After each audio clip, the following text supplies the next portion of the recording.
আমি আমি ব্যক্তিগতভাবে এবং অন বিহাফ অফ বিসিবি দায়িত্ব নিয়ে এতটুকু বলতে পারি, বাংলাদেশ ক্রিকেট বোর্ড যখনই কোনো আন্তর্জাতিক টুর্নামেন্ট অর্গানাইজ করে, এই ইভেন্টটা শুধুমাত্র বাংলাদেশ ক্রিকেট বোর্ডের থাকে না, এটা বাংলাদেশ গণপ্রজাতন্ত্রী বাংলাদেশ সরকার রেসপন্সিবিলিটি নেয়, বাংলাদেশের সমস্ত মানুষ রেসপন্সিবিলিটি নেয়। তো আমরা খুব দৃঢ়ভাবে বিশ্বাস করি ওভারঅল গত 2 দিনের যে আমাদের প্রোগ্রাম ছিল, এই প্রোগ্রামের পর কারোরই অ্যাটলিস্ট বাংলাদেশের সার্বিক পরিস্থিতি এবং বাংলাদেশের ক্রিকেট বোর্ড এবং বাংলাদেশ গভর্নমেন্ট এজেন্সির যে নিরাপত্তা ব্যবস্থা রয়েছে, এটা নিয়ে কারোরই কোনো সংশয় থাকা উচিত না, বা আমি মনে করি থাকবে না ইনশাল্লাহ।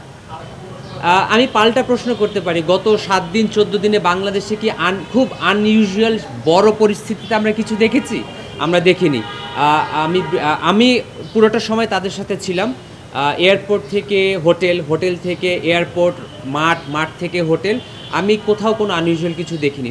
আমার মনে হয় না তারা কোনো আনইউজুয়াল কিছু পিক করেছেন, বা আনইউজুয়াল কিছু তো হয়নি, কেন পিক করবেন? আচ্ছা, এটা খুবই গুরুত্বপূর্ণ একটা প্রশ্ন।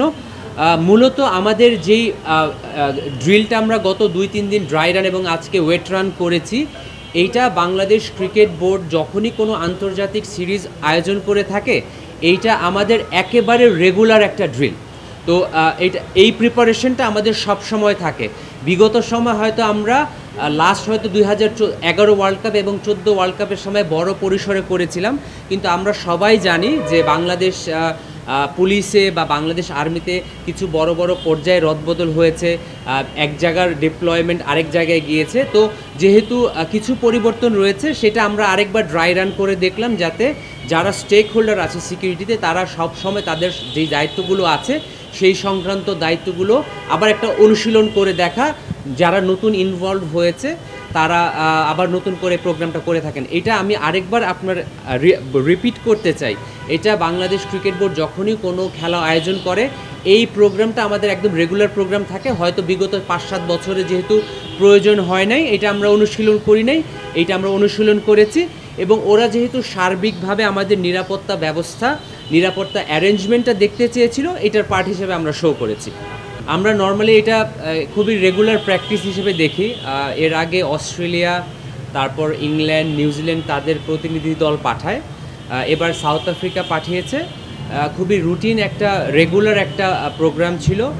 যেই 2টা ভেন্যুতে খেলা হবে সেই ভেন্যুটা পরিদর্শন, যেই হোটেলে থাকবে সেই হোটেলের পরিদর্শন, এবং ওভারঅল সিকিউরিটি সিচুয়েশনটা কী আছে, আমরা কিভাবে সিকিউরিটিটা প্রদান করে থাকি, এই ব্যাপারেই তারা একটা ওভারঅল সিচুয়েশন দেখে গিয়েছেন। এবং আমরা নর্মালি আমরা বাংলাদেশ ক্রিকেট বোর্ড বিভিন্ন আন্তর্জাতিক সিরিজে যেই প্রোটোকলটা মেনটেন করে থাকি, সেই প্রোটোকলটাই আমরা তাদের দেখিয়েছি। মূলত যেই জিনিসটা আসলে এবার একটু ডিফারেন্ট হয়েছে, সেটা হচ্ছে যেহেতু আমরা জানি যে কিছুদিন আগে আমাদের দেশে একটা পট পরিবর্তন হয়েছে, এবং সেই পরিবর্তনের কারণে আনফর্চুনেটলি আমরা ওমেন্স ওয়ার্ল্ড কাপটা হোস্ট করতে পারিনি। এই কারণে তাদের একটু কনসার্ন ছিল যে দেশের সার্বিক পরিস্থিতিটা কী এবং আমরা কিভাবে সার্বিক নিরাপত্তার ব্যবস্থাটা সাজিয়েছি, এটা তারা দেখতে এসেছিল। সাউথ আফ্রিকা থেকে এর আগে কোনো সময় কোনো প্রতিনিধি দল আসেনি, কিন্তু যেহেতু রিসেন্টলি আমরা ওয়ার্ল্ড কাপটা অর্গানাইজ করতে পারিনি, এই জন্য তারা আবার নতুনভাবে ওভারঅল আমাদের অ্যারেঞ্জমেন্টটা দেখতে এসেছে।